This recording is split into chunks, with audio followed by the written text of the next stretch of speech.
नमस्कार साथियों, सफल आईएएस में आपका हार्दिक स्वागत है। आज मेंस के एक टॉपिक केंद्र राज्य संबंधों पर चर्चा करते हैं और उस केंद्र राज्य संबंधों में भी एक विषय केवल विधायी संबंध पर चर्चा करते हैं और इस पे किस प्रकार के प्रश्न पूछ सकता है मध्य प्रदेश लोक सेवा आयोग, वह भी अपन क्या होंगे देखेंगे। तो साथियों शुरू करते हैं केंद्र राज्य संबंध। ठीक है, जिस प्रकार से एक परिवार के संबंध किसी व्यक्ति के साथ होते हैं, तो भारत के अंदर संघात्मक शासन व्यवस्था अपनाई गई है और इस संघात्मक शासन व्यवस्था के अंदर एक ढांचा केंद्र का है और एक ढांचा राज्य का है। केंद्र अपने विषय पे कानून बनाता है, राज्य अपने विषय पे कानून बनाता है। अगर हम ये देखें तो हमारे यहाँ 3 सूचियाँ हैं, केंद्र सूची, राज्य सूची और समवर्ती सूची। केंद्र सूची पे कानून केंद्र बनाता है, राज्य सूची पे कानून राज्य बनाता है और समवर्ती सूची पे कानून केंद्र और राज्य दोनों बना सकते हैं। लेकिन ऐसा क्या कारण है कि केंद्र राज्य के विषयों पर कानून बनाने लगता है? तो आज इसको थोड़ा सा समझने का प्रयास करते हैं और किस प्रकार से शॉर्ट नोट में या लॉन्ग में अगर ये क्वेश्चन आएगा तो हम इसको क्या होंगे कर पाएंगे। देखिए, सुप्रीम कोर्ट का एक फैसला आया था 17 अगस्त 2011 को और इसमें किसी विषय पर सुप्रीम कोर्ट ने बोला कि किसी भी स्थिति में जो सर्वोच्च है वो संसद है। अर्थात इसका कहना यह है कि मंत्रिमंडल सर्वोच्च नहीं है या सरकार सर्वोच्च नहीं है, पार्लियामेंट सर्वोच्च है। यानी पार्लियामेंट जो फैसला लेगी वही पूरे देश के लिए क्या होगा, मान्य होगा। ठीक है, एक कंडीशन है कि राज्यसभा अपने 2/3 बहुमत से अगर यह प्रस्ताव पारित कर देती है कि अमुक विषय पे केंद्र को कानून बनाना है,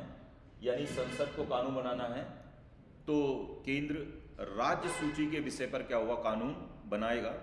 लेकिन ध्यान रखना, ऐसा जो बना हुआ जो कानून है वो किसी भी स्थिति में 1 वर्ष तक क्या होगा, लागू रहेगा, इसके आगे लागू नहीं रहेगा। यानी इसको समझें तो राज्यसभा एक प्रस्ताव पारित करके कह सकती है कि चूंकि ये राज्य सूची का विषय है लेकिन इसको सेंट्रल को कानून इसको बनाना चाहिए, यानी पार्लियामेंट को कानून बनाना चाहिए। तो एक कंडीशन विधायी संबंध के अंदर कंडीशन बन रही है कि राज्यसभा कोई प्रस्ताव पारित कर रही है जिसके आधार पर क्या हो रहा है, राज्य सूची के विषय पर क्या हो रहा है, कानून बनना है। उसके अलावा देखें कि अगर कोई अंतर्राष्ट्रीय संधि देश के अंदर लागू हो रही हो तो स्वाभाविक रूप से ये 2 देशों का मामला है। अंतर्राष्ट्रीय संधि अगर लागू हो रही होगी तो किसी ना किसी राज्य के अंदर कोई ढांचा होगा या हो सकता है कि राज्य के अंदर उस संधि का कोई प्रभाव पड़ रहा हो। तब ऐसी स्थिति में कोई अंतर्राष्ट्रीय संधियों का क्रियान्वयन करना हो तो केंद्र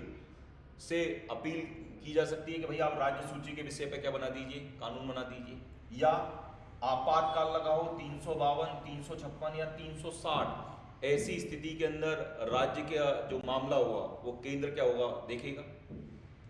या राज्य का विधानमंडल 1 या 2 राज्य ऐसा निवेदन केंद्र से करें कि भैया आप हमारे जो विषय हैं उस पर कानून बना दीजिए। और इसको अपन इससे भी क्या हो सकते हैं, जोड़ सकते हैं कि अगर मान लीजिए भारत के अंदर टेस्ला कंपनी आ रही है और वह यहाँ पर इंफ्रास्ट्रक्चर इकट्ठा करेगी या मान लीजिए यहाँ पर क्या है कि अपनी फैक्ट्री लगाएगी और उसकी यूनिटें कुछ 2 राज्यों 3 राज्यों में हो रही हैं और उसका समझौता सेंट्रल का हुआ है, तो हम ये चाहेंगे कि किसी भी स्थिति में हमारा जो जमीन वाला मामला है, ठीक है, क्योंकि वो राज्य सूची का विषय है, तो आप ही उनसे डील कर लीजिए जिससे अमेरिका से हमारे किसी प्रकार से संबंध खराब नहीं होंगे। अब ये वाली बात ये आती है कि ये तो विधायी संबंध हुए, लेकिन अगर मुख्य परीक्षा में प्रश्न आ रहा है कि किस प्रकार से दोनों के बीच में तनाव हो रहा है, केंद्र और राज्य के बीच में तनाव हो रहा है, तो देखिए हमारे यहाँ संविधान का मूल क्या था कि राज्यों को ज़्यादा स्वायत्तता क्या होना चाहिए, मिलना चाहिए। यानी राज्यों को स्वायत्तता मिलने का मतलब हुआ है कि राज्य प्रभावी रूप से किसी अपनी जो अपने विषय क्षेत्र हैं या अपना जो क्षेत्र है उस पर प्रभावी रूप से क्या करें, काम करें। लेकिन जब राज्य सूची के विषय पर केंद्र कानून बनाएगा तो स्वाभाविक रूप से उसकी स्वायत्तता में क्या होगी, कमी आएगी। दूसरा बिंदु यह है कि जब तक आवश्यक ना हो केंद्र को समवर्ती सूची के विषय पर कानून नहीं बनाना चाहिए। ठीक है, यानी कहने का मतलब है कि समवर्ती सूची में क्या प्रावधान है, समवर्ती सूची में प्रावधान ये है कि इस विषय पर केंद्र भी कानून बना सकता है और इस विषय पर राज्य भी कानून बना सकता है। कंडीशन उसमें जो जोड़ी गई है कि अगर राज्य ने समवर्ती सूची के किसी विषय पर कानून बना दिया है और अगर उसके बाद अगर केंद्र कानून बनाता है तो केंद्र का कानून क्या होगा, प्रभावी होगा, और राज्य का कानून क्या होगा, शून्य घोषित हो जाएगा। तो यहां पर चूंकि स्वायत्तता की बात हो रही है तो हम ये प्रयास कर रहे हैं कि किसी भी स्थिति के अंदर समवर्ती सूची के ऊपर, जैसे फॉरेस्ट है, फॉरेस्ट समवर्ती सूची का विषय है, इस पे केंद्र ने कानून बना दिया तो ठीक है, कोई दिक्कत नहीं है। लेकिन निवेदन यह है कि किसी भी स्थिति के अंदर राज्यों को ज्यादा अधिकार दिए जाएं और राज्य ही समवर्ती सूची पे क्या हो, ज्यादा से ज्यादा कानून बनाए जाएं, क्योंकि पूरा तो राज्य है और राज्य के ऊपर क्या है, केंद्र है, क्योंकि भारत राज्यों का क्या है, एक संघ है। दूसरा है कि अनुच्छेद 200 के तहत ये प्रावधान किया गया है कि अगर राज्य का विधायक किसी विधेयक को, अगर उसको ऐसा लगता है कि राष्ट्रपति के विचारार्थ रखना है, तो विधेयक को राष्ट्रपति के विचारार्थ अनुच्छेद 200 के तहत क्या हो सकता है, वो रख सकता है। दिक्कत यह है कि राष्ट्रपति के विचारार्थ अगर कोई विधेयक रख दिया गया है तो राज्य के पास किसी प्रकार का ये अधिकार नहीं है कि वो जो विधेयक राज्य का राष्ट्रपति के पास गया है उस पर कब तक फैसला होगा, या राज्य के पास इस प्रकार का अधिकार ही नहीं है कि वो राष्ट्रपति से ये पूछे कि साहब आपने इस पर क्या फैसला लिया है। तब इस स्थिति में हमारे सामने या राज्य के सामने ये मुश्किल जरूर रहती है कि अगर कोई विधेयक जो जरूरी था और राज्यपाल ने मान लीजिए क्या हुआ, राष्ट्रपति के विचारार्थ रख दिया है, तो उस पर कब तक फैसला आएगा ये पता नहीं है। तो यानी कहने का मतलब है ये जो सब चीजें हैं ये राज्य की स्वायत्तता को प्रभावित कर रही हैं, और अगर हम राज्य की स्वायत्तता को प्रभावित कर रहे हैं तो यहीं से केंद्र राज्य संबंधों में क्या हो रहा है,